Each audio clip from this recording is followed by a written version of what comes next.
আসসালামু আলাইকুম। আরেকটা ভিডিও নিয়ে চলে আসলাম। সবাই কেমন আছো?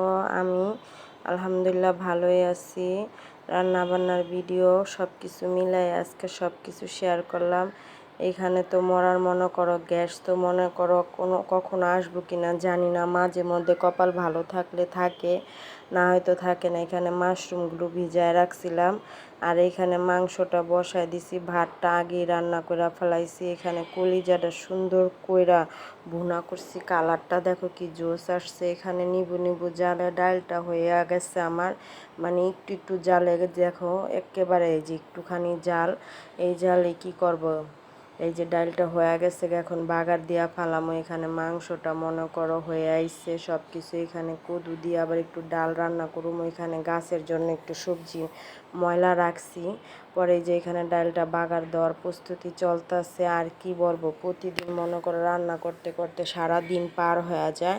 তারপরও পুরুষ পোলার আইসা বলে কি কাজ করো, সারাদিন কি খালি এগুলি করো, একটুখানি রান্না তাতেও সারাদিন পার কইরা ফালাও, এইভাবে বলে।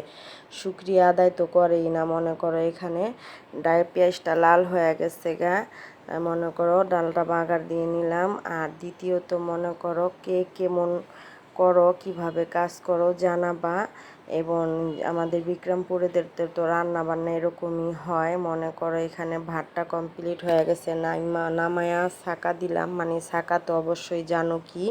পরে এখানে মাশরুম এবং মাংসটা সিদ্ধ করে নিতেছি আমার ডায়েটের জন্য। মনে করো সবাই দোয়া করো আমি জানি ডায়েটটা কমপ্লিট করতে পারি। এখানে কদুটাও কাইটা ফালাইছি, কদু দিয়া মুগ ডাল দিয়ে রান্না করব আমার জন্য, মানে তেল মশলা ছাড়া, বুঝছো। মানে কি করবো, এভাবে কষ্ট করে খাইতে হয়। মুগ ডালটা ভাইজা রাখতাছি, মুগ ডাল না ভাইজা রাখলে না নষ্ট হয়ে জায়গা, ফাকুন্দ পড়া জায়গা।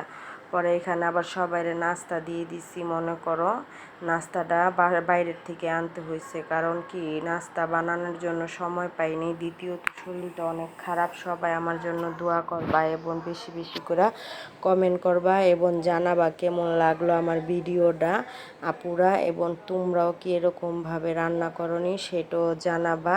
এখানে বুন্দিয়া মনে করো ঢাইলা নিলাম। মনে করো আবার আমার এই পেলা দেখা, টমেটোকর পেলা দেখা মনে করো আবার কেউ খারাপভাবে নিও না, কারণ কাচের জিনিস আনতে আনতে আর ভাঙতে ভাঙতে আমি হয়রান হয়ে গেছি। আজকে এই তুই, আল্লাহ হাফেজ।